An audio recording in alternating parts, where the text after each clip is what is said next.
Hello, everyone. Welcome to my show, In This Corner. This is my new show. I'm starting today. And this show, I would like to present political issues that are happening for this political year, is this election year, and current events, and a lot of other things. And today, my guest is I have a great guest, a man with many titles. He's a doctor, he's a pastor, and he's a city councilman for New York City, District 14. My good friend, Fernando Cabrera. Hey, Fernando. Hey, How's it going? Good, man. Thank you for having me. And congratulations. This is your very first show, right? Right. Wow, And, amazing. I figure I'll bring the blessing for my first show with you. Come on. So that's awesome, man. That's so good. So I want to begin with maybe a little profile, a little biography about you. You was born in the Bronx? I was born right here in the Bronx in 1964. And then, my parents, I'm a twin, so imagine. Oh, my goodness. My parents, there you go, man. And then we ended up moving to Puerto Rico because my dad worked for the airline. At what age did you? We were 4 years old. 4 years so old. we went to Carolina, Puerto Rico, which was close to the airport. So my dad was the airline mechanic.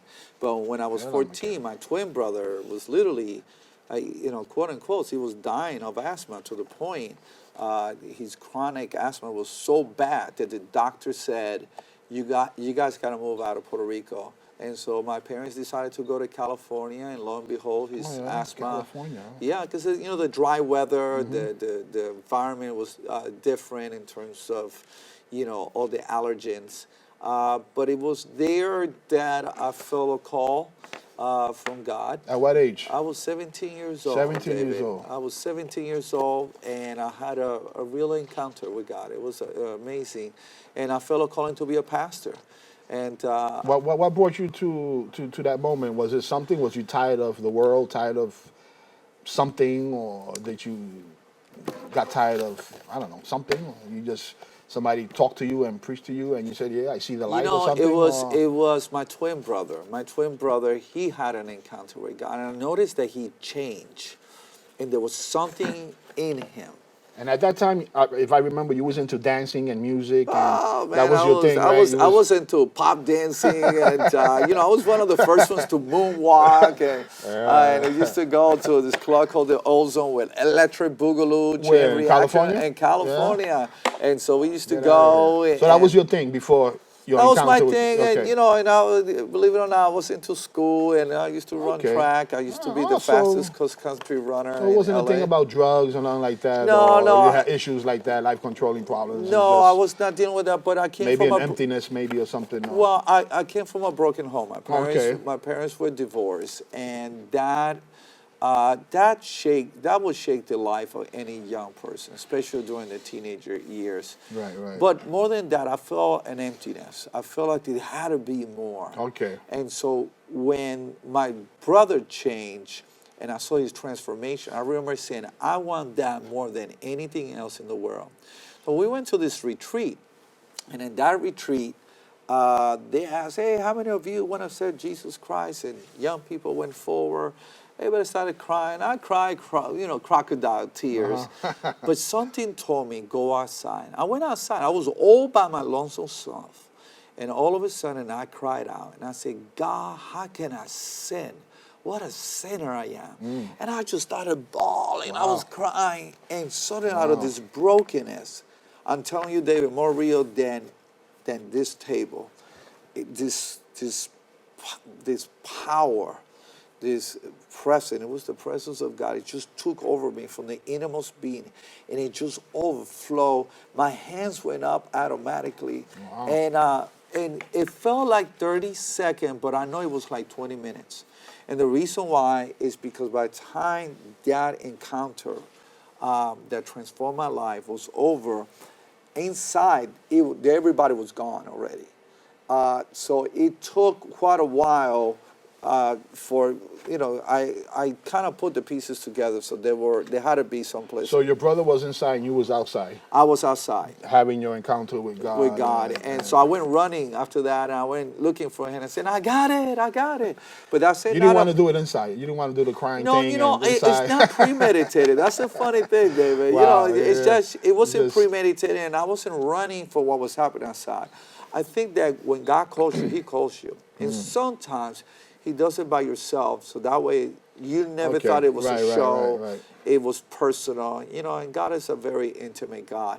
And so I went out, and then I ended up by myself again, and I felt a call from God to be a pastor. Wow. And then after that, I knew it was to be in the Bronx, New York. So I came You graduated high school in California? in California. Then I did my college, my BA In California. in California. BA in what? I got in religion, and then I ended up getting my master's later on from Liberty University in counseling. Is that And Billy then- Graham's? No, who is that was Jerry Falwell. Oh, Jerry Joe Falwell. Okay, that's his college. And Okay. he's no longer around, but his His son son, is running okay. it. And so it's immaculate school. I mean, great education. And then I did my doctorate in counseling. But all that was not just to have an education. It was all driven with purpose. My life has always been driven with purpose. It's always been about people. So when I came here, I came to start a church. What year was that? Oh, that was 1988. And Wow, 88. 88, it's been a while. It's Wow. been 32 well, 88 years. is a pivotal year for me. That's when I went look to Youth Challenge Oh, look at in that. 88. Wow. So that's when my That's thing what started. you're a transforming moment Right, took right, place, right. But you that's know? just another story for another time. Yeah. No, but it's funny how people we cross paths, Yeah. and I think there's a hand behind the hand. Whether it's politics, and I know we're going to talk about politics here in a little bit. Whether it's your family, so there's always a hand behind that hand. And sometimes what we call coincidence is because we don't know how it happened. But God is a sovereign God, and He's in charge of all things. And so I started a church, we were very young, me and my wife, Well, and she was... Yeah, and I was in Puerto Rico. I gave my life to the Lord at 15 and 16 too, but I wasn't able to stay. Like you stood for the whole stretch. Yes. I did it till I was 18 and, went back. And so, but yeah, and I was in Puerto Rico at the same time you was in the late 70s, mid to late look at that. 70s in Look Luquillo. at that. I was in Luquillo. So you were that little kid running around the beach, screaming and hollering. Not just kidding. Well, at that time What I a had- beautiful beach! It's Yeah, amazing. yeah. Puerto Rico. Listen, my heart. I wept when I left Puerto Rico. I wept like a baby because I had good friends. I was in a great school. I was in a school for science and math. Oh, it was opposite for a me. gift to it. Opposite for me. Yeah. Wow. Yeah, my father just pulled us out of New York City to move to to Puerto Rico, and it was a culture shock for me. And it didn't go too good for me. Wow. I was learning music in New York City, and he took me out of that, and there's no music over there in the 70s. And, Wow. But, yeah, that's, another time we'll Yeah, get into that. so we started the church, and it was very challenging. Back, you remember, the late 80s, early 88. 90s. It was rough, it was Where you rough. started at in 88? In 88, we started, believe it or not, my aunt's living room. And With a few people? With a few people, because a lot of hurting people. I'll tell you, and our church has always been around. It's the perfect church for imperfect people. Well, in the 80s, you had crack. Oh, You crack had drugs, epidemic, you had crime. It was crazy. Actually, my aunt asked me to come because her living boyfriend at that time was an alcoholic. But when I showed up, there were other people who had life-controlling issues. So I shared what God did in my life. And then they asked me, can you come back the next week? And then I came the next week. And then I came the week after. And I came the week after. There were more and more people that it forced us to get a place. So we rented a place, then we rented another, and we finally end up buying one, and then we just finished now our construction of a brand new place. Right, right. I've been there. It's great. It's awesome. Isn't it amazing? Yes. You got the speakers, you got the sound system, you got the visuals. It's great. It's pretty nice. And we wanted, David, we wanted a place that we could reach young people. I wanted the speakers to be more powerful than a club. Then Studio 54. Yeah, the Studio 54. I wanted to be like boom, boom, boom. I mean, you could do some. You haven't done some big events yet, but you have the potential to do some. No, actually, you could do plays. You could do shows. We had a Christian hip hop concert, a big one that took place. I know you missed out, man. That's the time you missed church. But it was. Listen, I just love it. I love it. But you got JBLs up there. No. Actually, we have a system better than JBL. They're called I saw some speakers JBL. I think in the back. Yeah, that's for the back ones. Oh, but okay. the system, the Danley system, is an amazing system. But look, we've been about reaching families, young people, children. I wanted a church that was atypical. The traditional church works for some people, but for the average young person, young adult, they're like, that's not going to work. That's not going to work. So from the moment, when you walk in, you feel a lot of love, you feel a lot of acceptance, forgiveness, there's freedom. And I wanted it to be contemporary. I wanted people to walk in to get the big wow effect, and they get that, No, there's a good vibe there. There's a good spiritual vibe there. That's pretty good. That's why I keep coming back. Yeah. I try not to go, but then the spirit just it just doesn't keeps leave me alone. Back. It keeps drawing you back. Yeah. But we're very excited about the future. The church is being 2 Sundays ago we had a 45% growth just in that Sunday. Wow. Alone, and it's been like that every. What Sunday was that? Last weekend? Two weekends ago. 2 weeks ago. Oh, okay. So it's just, and this is the winter time. Usually churches in winter time they're hurt. I thought you had Easter levels for that last sermon, the sex education. No, actually, so we were talking about, for those who are interested, it was about love and sex. And, those are the topics, David. Churches don't want to talk about it. They don't want to talk about it. They're scared. Traditional. Like this Sunday, I'm going to be talking about parenting, the 3 wisest things that a parent can do.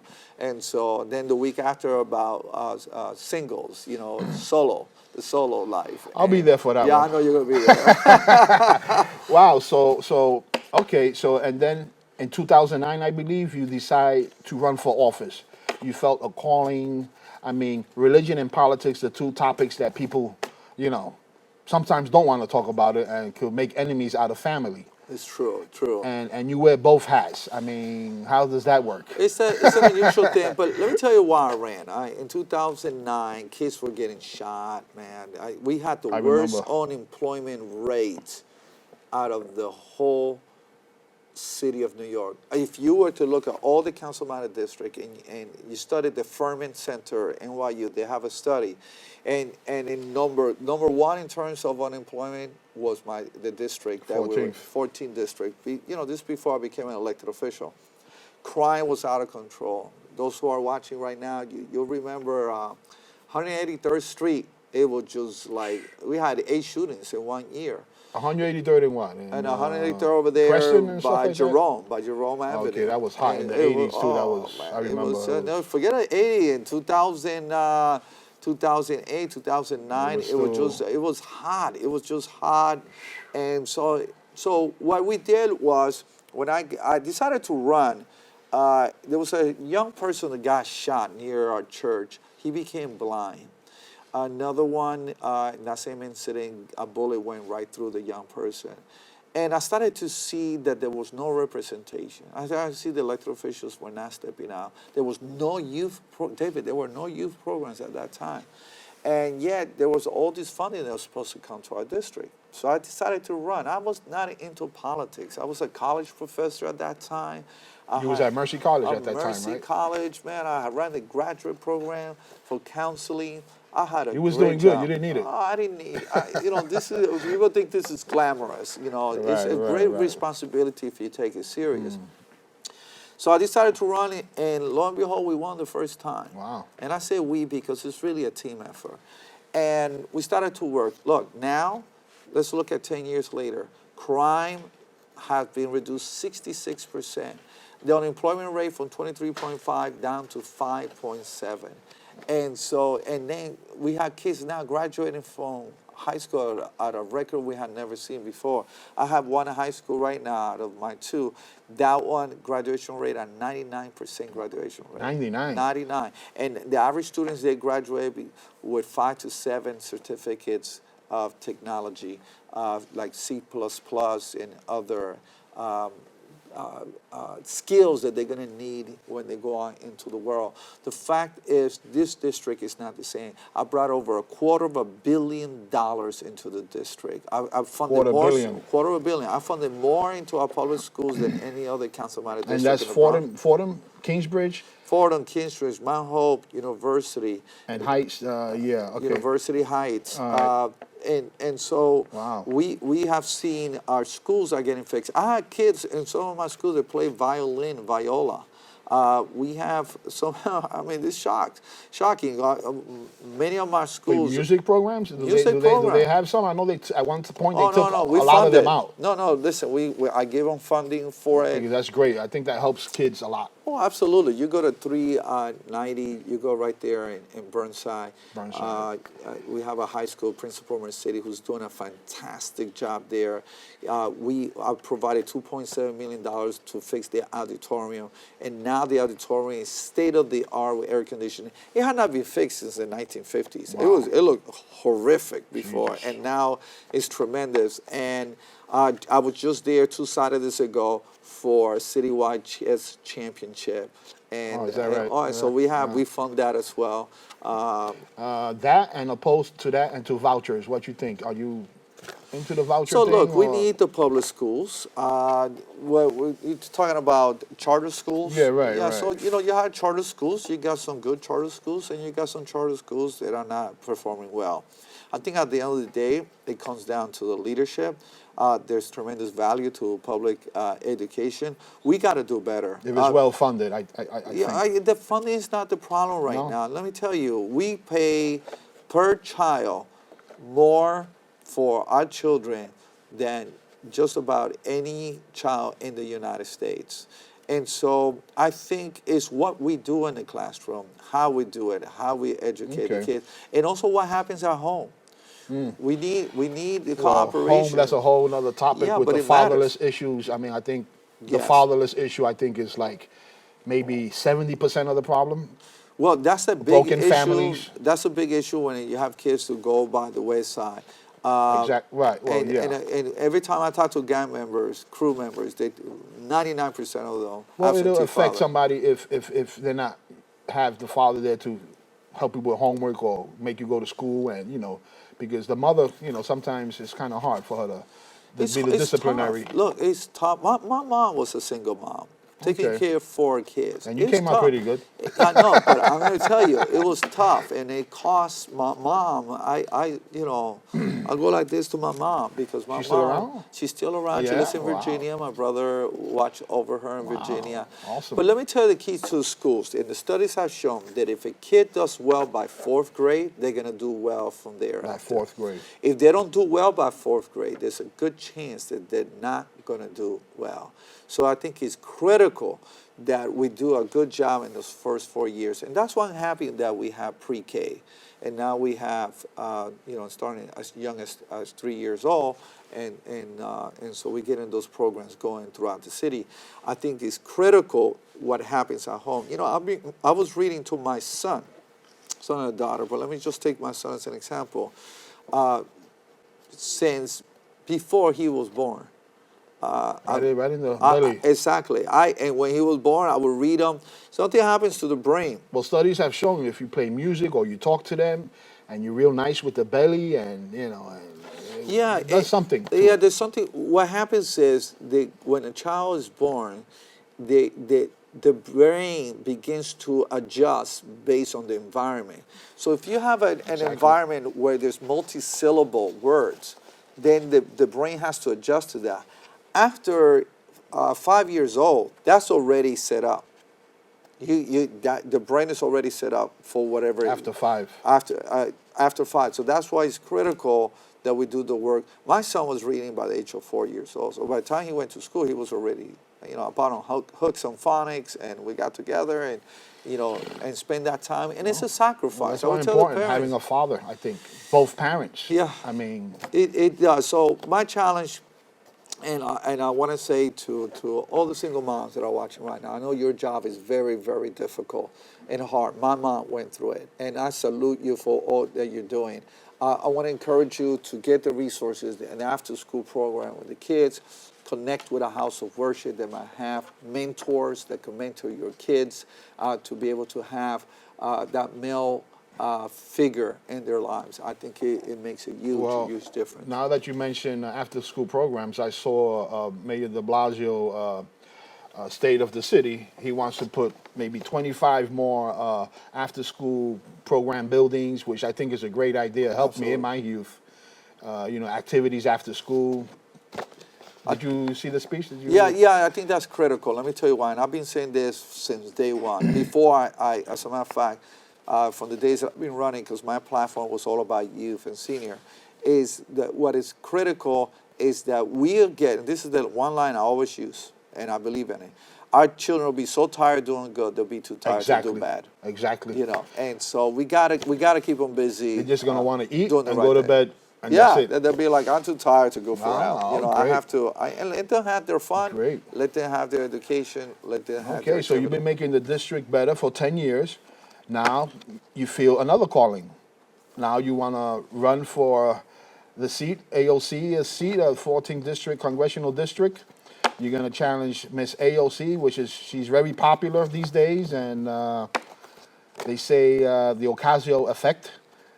And tell us why you want to move on to that level now. So I became concerned. The first flag that came on was the Amazon deal.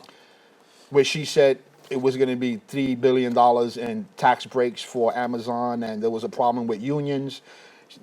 So those two things was So a let me basis let me of explain that, because yeah. sometimes when people don't understand in government, especially Okay. her, she has never been in government. She was a bartender. She's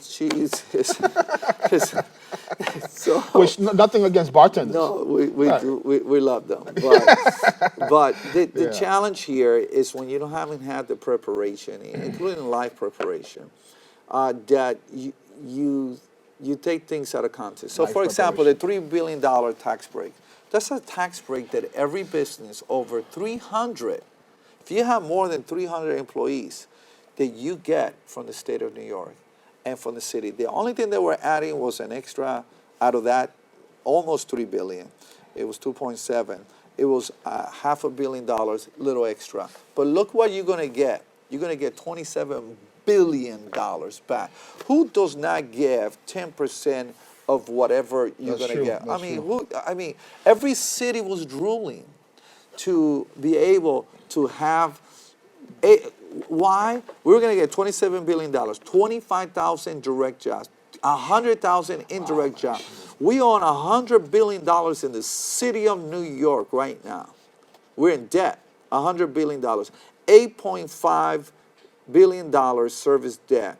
And that's the money that we could have fixed more school. That's the money that we needed. man. So it was a miscalculation. It was talking really being clueless. It would have been a great just deal for clueless. New York City. It would have been a great deal. Absolutely. And this is why let me tell you, people were flipping over in other cities, offering them way more that we were going to offer because they understand the value that we were going to get. Amazon, And also the messaging that you say, big corporations say, hey, don't come here. Look, we were going to have schools. I was in conversation with EDC to have an Amazon school to train people of color, young people, to come from our schools and go directly and work with Amazon. With the average job there was, we were going to be making $150,000 a year, and also in City Island, and the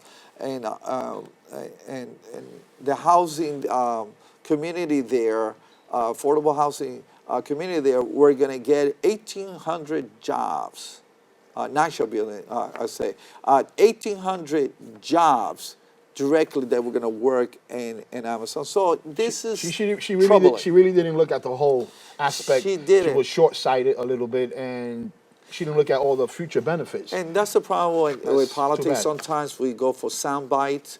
The unions, there were many unions that were Right, that for was it. another aspect. The No, there were unions, many 32 BJ. To all Yeah. my 32 BJ Right, people are right, watching. right. You were for it. You were, and so, and the council members, we all, most of us signed on the year before. We want Amazon. So, to do this flip, it was troublesome. The second thing that I'm very worried about, David, is socialism. I want people to understand that when we mean socialism, when they mean socialism, they do not mean good social services. That's not the end game of socialism. Social services. It's what it is, because listen, New York City, we have great Yes, social services. yes. And we are in a free enterprise. Right. So the reason why we're able to do the pre-K, the reason why we have all of the services that we provide in New York City, to the needy and to the poor and the working class, is because of free enterprise. If we didn't have that, we couldn't have what we have today. But here's the reality. The reality is that socialism does not work. You go to Venezuela, where my grandmother is buried right now. I remember going since I was a little kid. Where? Venezuela? Venezuela. And, I'm half Puerto Rican, half Dominican, but my grandmother ended up living over there.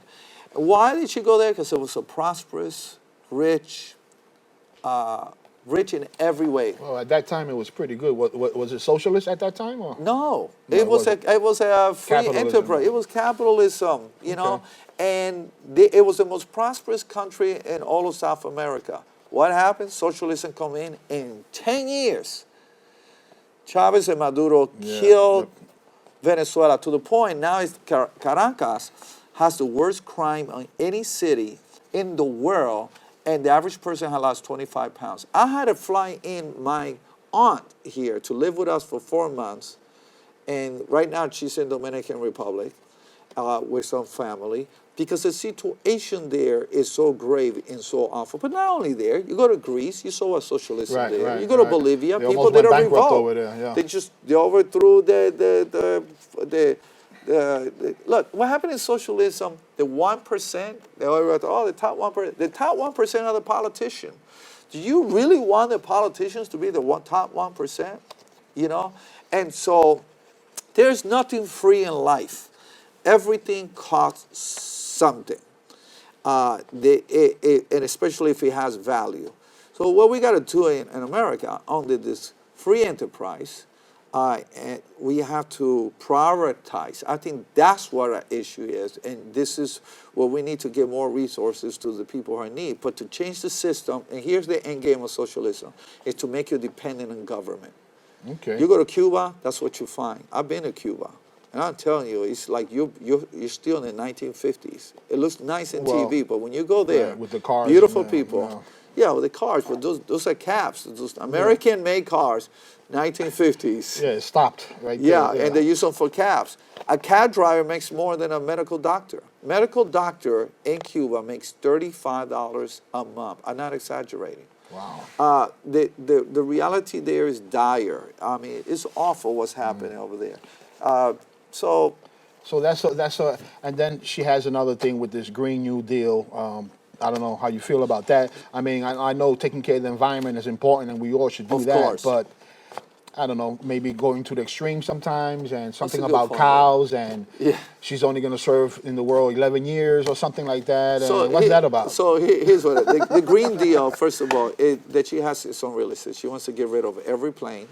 There wouldn't be any plane. Can you imagine? I want to go to Puerto Rico. Yeah, I know. Well, you visit my family and stuff. You'll be rowing a boat under the Green Deal. But here's the deal.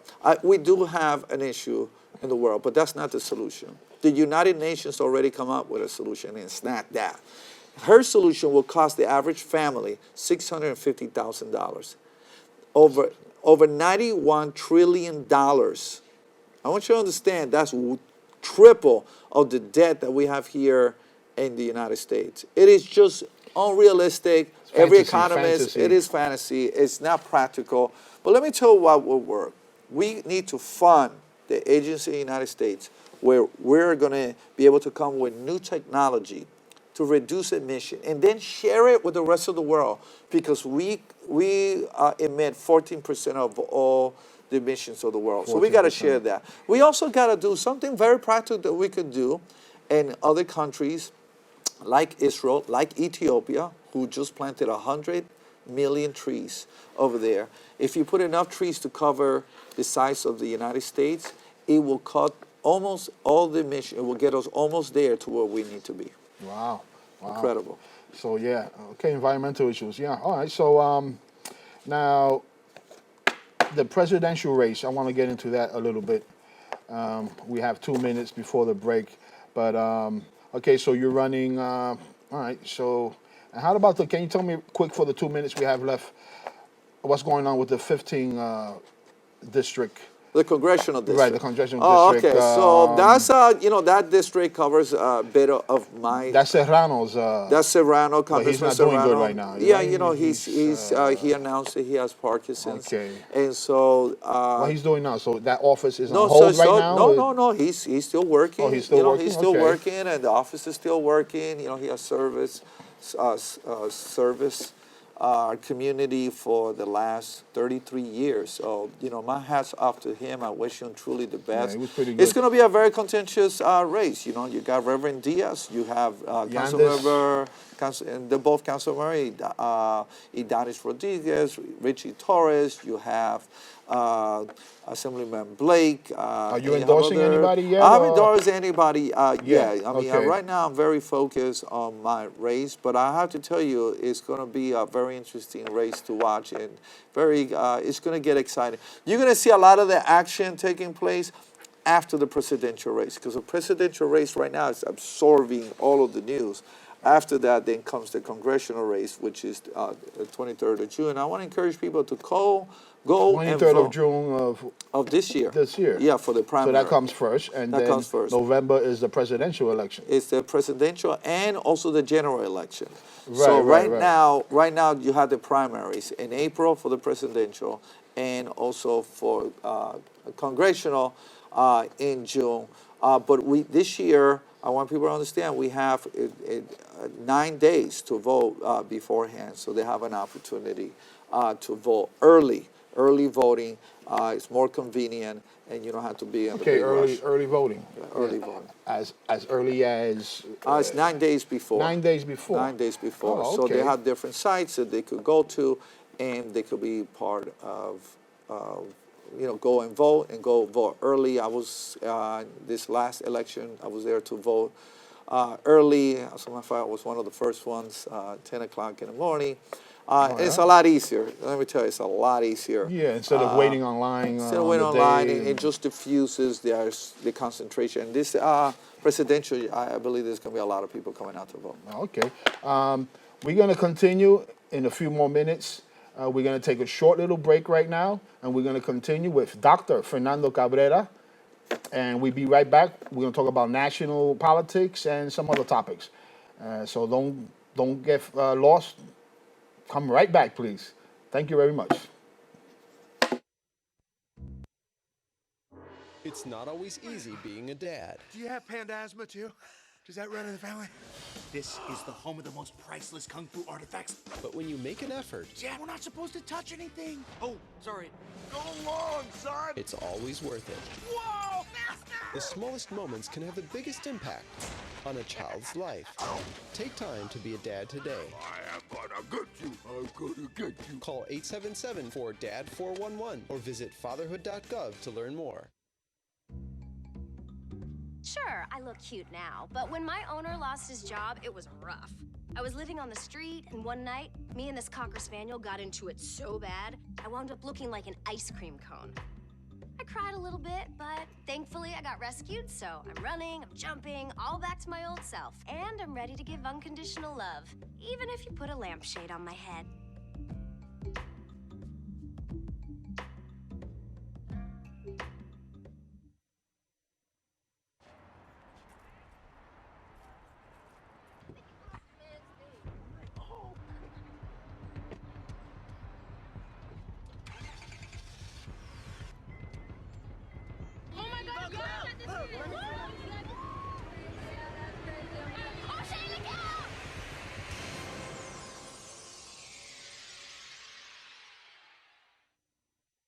Hamilton was adopted from a rescue in 2008. He really likes to be around people. And as soon as I start to make my breakfast, Hamilton is right there. I get out my mat and I'm doing a downward dog and he's underneath. He's quite the pug about town. He gets invited to a lot of parties. He knows he's a pretty big deal. I mean, look at this little face. How could you not love him?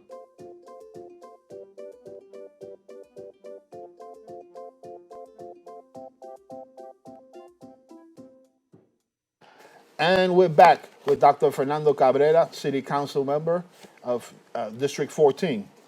Okay, Council member, I want to talk about, did you see the State of the Union speech, President Trump? Yes, yes. And did you see Nancy Pelosi in the back there? I think she was having maybe a few cardiacs. What did you think about the speech? What he said? You got to understand, this is a very contentious time between And about the impeachment and all that stuff. yeah, the different branches of the party. And so there are going to be theatricals from both sides. From both sides, there's going to be theatricals. I think that we need to get back, and I'm speaking to both parties, we need to get back to doing the work. At the end of the day, people want to ask, what have you done for me lately?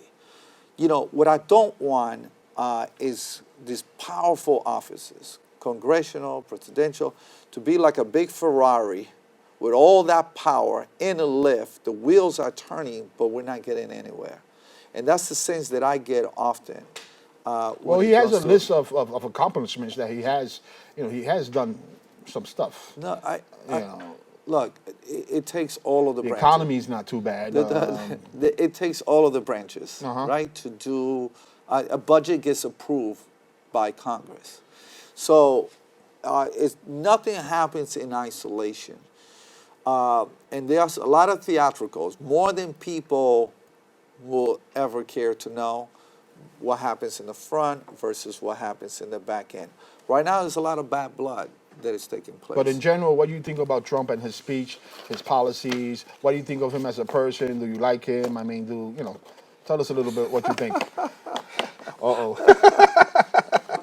I mean, I'm not going to ask you if you voted for him. I mean, maybe that's personal. No, is that too personal to ask you? No, never too personal. Look, you gotta understand. I was the delegate for President Obama. Okay, all right. Representing the Bronx, and so I'm loyal to my party. Having said that, let me just say this: this year we have a challenge in our party, and that's what I really like to focus on. Because there are things that we can control. So I like to focus on what we control. Right now, our party is divided. You have at one end, you have the socialists, and then you have the moderates. The moderates are the bigger population and constituents in our party, but they're divided right now as to when you have you have Amy. the squad. You have the squad. No, I'm talking about the presidential race. Oh, the president. Yeah, Okay. so you have Biden, you have Amy Klobuchar, you got Buttigieg. They're splitting the vote right now, versus you got two socialists, which is basically Bernie. Right. Right. So at this moment, what I'm very concerned is for our party to go so left that the people in the middle or the right, they're going to stay home at the presidential. That's the biggest challenge that my party, I believe, is facing right now. And we have to come together and start deciding who do we want. If it's a moderate, let's go around a moderate and let's choose one. Let's start coming together, because though we're early, very early, this Super Tuesday is coming up, and we're going to have many states. We're going to decide already in California. Some states already started early voting. They're starting to select already who are they going to go for. So we and the Democratic Party, we got to get our stuff together, and we got to get our messaging together. People want to know, do we have a vision for the future? Do we have a vision for America. It's not enough just to say, impeachment. It's not enough, in my estimation. We got to paint a picture of the future that says this is what America will look like under our party if you choose to elect us. And we got to do that. I don't think the socialist message, it is the message that most Americans want to hear and most Americans will stand behind. And if we go into the extreme, I guarantee you we're going to have problems in November. And he just might be reelected. That's for the people to choose. I mean, it's gonna be I believe it's gonna be a close one. I believe that is, and again, it depends who it is. But if you look at the pollings, it's funny. You watch CNN, you get one story. You watch Fox News, you get another story, right? And polls are here and there. Who are we really polling? But I think it's going to be a very close one. But he seems to have the evangelical community on his side. And some people say if you're a Christian or if you're in the evangelical community, you should be voting Republican because they're anti-abortion, they're for traditional marriage, and a lot of other issues. Right. Why would the church be for the Democratic Party? I mean, can you touch on that a little bit? And so here's the thing. And a lot of his initiatives are anti-abortion. And this is what I was talking about, the messaging. Number one, Democratic Party should have a wide umbrella and not demonize people for their views. I think that's been a challenge. When some in the party in the super left, one of us, you're only a true Democrat if you adhere to the super left. I mean, you're going to lose most of the Democrats. 1/3 of Democrats are pro-lifer. 1/3. And so if you alienate that 1/3, game is over. The fact is that you mentioned the evangelical Christians. This is something that I talked to the Clinton campaign last time. Well, he has a high percentage of their support. Yeah, so why is that? I'm going to tell you why. I mentioned this to the Clinton campaign the last election.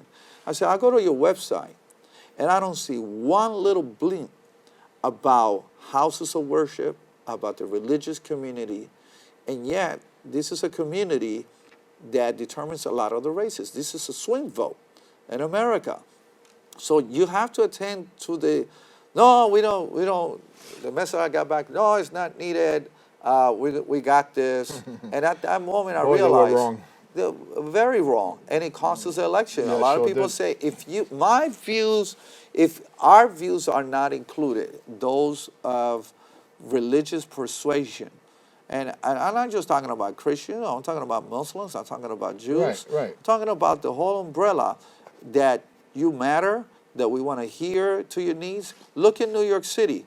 I got arrested one time in my life for civil disobedience. The only time, David.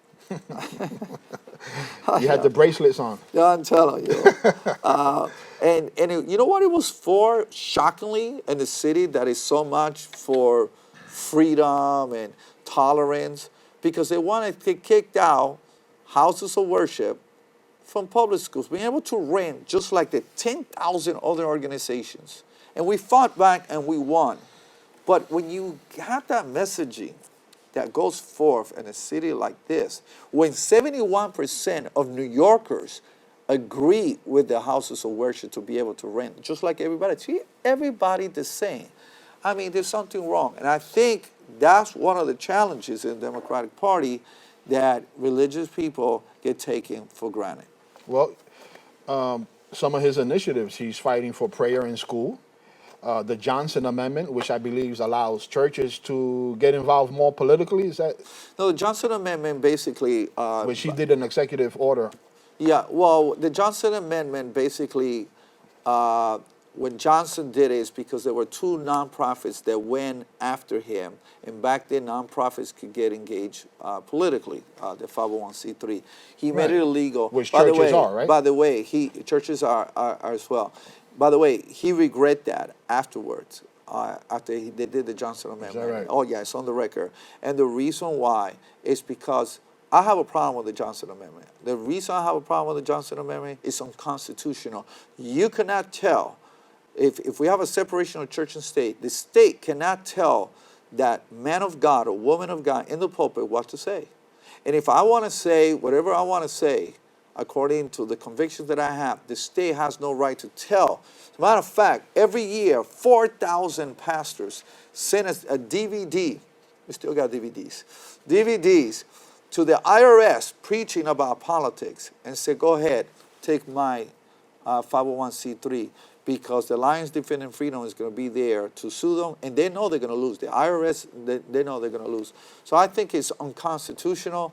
I think it goes away from the freedom of religion. It's not freedom from religion, it's freedom of religion, and it's in the top of the Constitution of the United Then States. For a reason. President Trump signed an executive order to stop that? Yeah, well, what he did To prevent basically, that from happening he told to the churches? IRS to basically, to use Bronx language, to chill. All right, to take a moment, Okay. leave them alone when it comes to this stuff. To me, that's not good enough. One of the things I'm going to fight is to be able for houses of worship, regardless of religion, to truly have the freedom. Why are we afraid for people in churches and in synagogues and mosques to be able to speak their minds in the conviction? Why are we afraid of doing that? And so that's truly separation of church and state. By the way, the term separation of church and state was used by James Madison. It's not written like that in the Constitution, but he used that little phrase because there was a Baptist preacher that wrote him a letter saying, I'm concerned that the government is going to come and tell us what to do. And he says, no, there is a wall of separation that protects the churches from the state coming in. But some people did in this generation, they flipped it around, the other way around. And that ought not to be. Our forefathers are flipping over the deathbed right now of what they did, because that was not the original intention of this whole idea of quote-unquote separation of church and state. Can churches endorse? Can they have voter registration? Can they educate? I think the church community sometimes is not educated about politics or about candidates. I mean, I'm thinking maybe a class or something for the congregation. Is that possible too? So, David, you brought a yes and no. So, churches under the Johnson Amendment and the IRS statute, you're not allowed for the church to endorse, but a pastor or any individual in the church can openly endorse a candidate. You also allow outside of the church. Outside of the church, and you can even mention in church. There's nothing that says in a church service, you say, I'm standing for this candidate. There's nothing, that's my freedom to say it wherever I want to say it. You don't do that in your church, right? No, I don't do it. I don't do it for, that's a good question, David. I don't do it in church, and I try not to bring the politics into church. Because even as an educational. Yeah, let me tell you what I do preach. I do have a sermon a year that I talk about how important it is to get involved in civic engagement, as a important to Christian, vote and so forth. But what is so divisive today, and second of all, I want people. Most people that come to church, they're hurting, man. They're in pain. Okay, right, and so they're looking for a healing message, and so that's what we want to bring. So how about in a small group aspect? So you're allowed to have workshops on engagement. You're allowed to have candidates to come.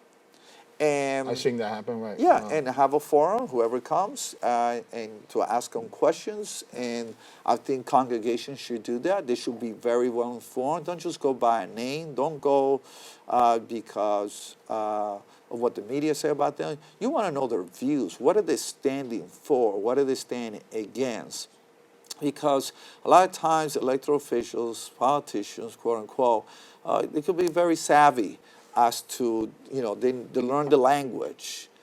Even in a church, they could use church language and yet not match the values of the people who are in that church or that synagogue or that mosque. So I think it's very important for people to be very well informed. And I tell people, vote your values.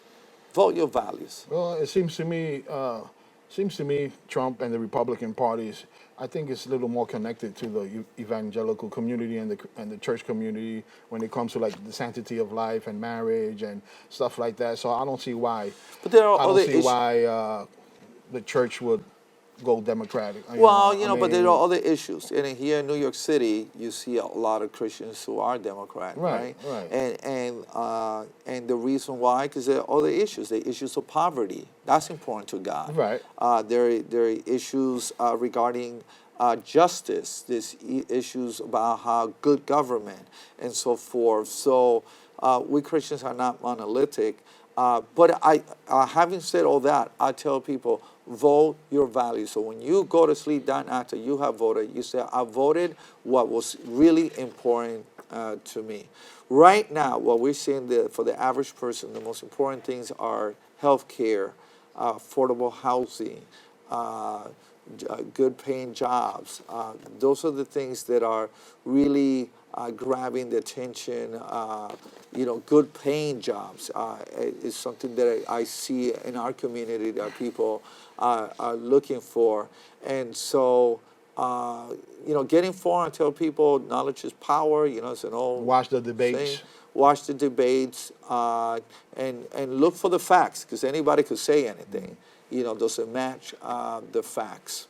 From the candidates, are you leaning towards anybody? The Democratic Party, Democratic Party, I Who you have like, not endorsed. you don't- No, there's many good candidates. I haven't made up my mind yet. And to be honest with you, right now, It's still early. It's early, but I'm very focused on this race. On your race, right? Yeah, right, and okay. it's going to require all my attention. I'm giving it all that I have, because I really believe at the end of the day, we need somebody who's going to show up. We can't have a MIA AOC. We can't have Alexandra Ocasio, who's not in the district. I'm telling you, she's not there. It's one of the biggest complaints. And crime is rising in northern part of Queens and parts of the Bronx where she represents. We need somebody that is going to come and make a difference. I have the track record. I don't have to sell anything to anybody. I have a track record of literally transforming our community, something tangible, something visible, and now offering a better future and a better plan. I do admire her ambition, though, the way she beat Jim Crowley. I mean, I was Joe Crowley. Joe Crowley Yeah. in the Well, district. I mean, nobody expected that. Yeah, I mean, part of That the was, problem was that Joe started showing up. It's the same problem she's having right now.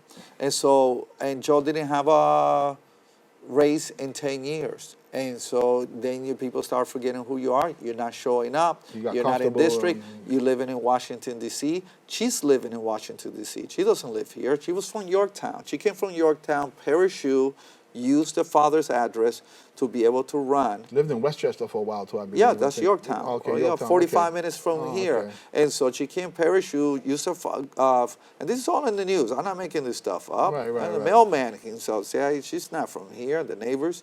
And she hasn't done anything in the Bronx. She don't even have an office in the Bronx. Sure. How you going to be the congressperson for the Bronx and Queens and not have an office in the Bronx where people are going through so much? It's inconceivable. Just let me know that it's not a priority to her.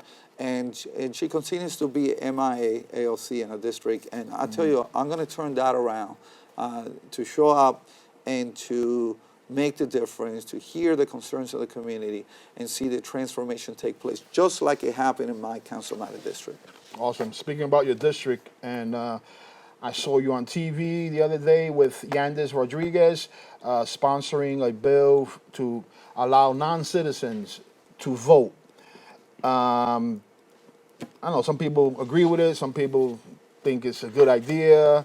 What's your basis of supporting that? Look, they're New Yorkers, and we're talking about Non-citizens, though, right? Yeah, we're talking about residents, people who are here. We're not talking about illegal immigrants. We're talking about We're talking about. We're not talking about undocumented. Right, We're talking undocumented. about those who are documented, who are here, but they're New Yorkers. They pay taxes. The decisions that we make as elected officials is going to have a direct impact upon everyone, including those who are residents, who have their residency, who have been, some of them here 30 years, 40 years. They're part of the fabric of New York City. And they came in legally here, right? They came legally. Some of these. I have no research to show Okay. either Well, way. they have documentation, then they. Well, I mean, there's sometimes people came here in an undocumented way. They got married to somebody, Oh, and okay. then Right. they make Right. they paid whatever dues they had to make. So I don't have the data. I don't want to misspeak. All right. But the reality This is for green card holders and people with work permits. right, that they have residency here, they should be represented. And, you know, sometimes people think this is just a Latino thing. We're talking about the Asian community, who are growing, vibrant community that I love. Look, and this is personal to me. My wife came from Mexico when she was 8 years old. My daughter-in-law, she's from Thailand. Right. Met her, And yeah. married to my son. I call my grandson a Thai Rican, you know. Right. And the contributions, New York City wouldn't be what it is without the immigrant community. Right. And so I think it will lend for people to be more engaged and to carry even more. Well, for in New the York last City when minute they we come have left, talking about immigration, I know you heard of the case of the 92-year-old woman who got killed and raped by, I believe he's an illegal immigrant who was detained, and Homeland Security put a detainer on him, but the NYPD is denying that they saw the detainer, and this is one of Trump brought it up in the State of the Union, and I mean, I kind of agree that, you know, we should be careful about that, and if he would have been detained, he was arrested once. 2 months later, he killed this woman. Right. So he could have been deported at that time, but Sanctuary City let him go, and now he's free. And then he did that. What you think about that? You know, I don't have all the facts Okay. It was to horrible. to that situation. I did hear that the 92-year-old. For me, at the end Raped of the and day, that's the tragic thing, and the murders. My concern is the rise. This month alone, we saw in New York City crime rise by 30%. Well, the aspect is the illegal immigration part. Well, He could have been deported. The bigger issue right now we're facing is the no cash bail from the state.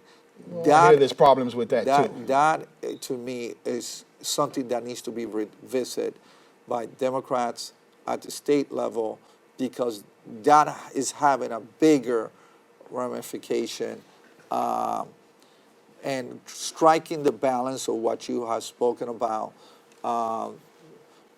versus, you know, you have somebody who went through the system, Right. and then you have ICE coming through.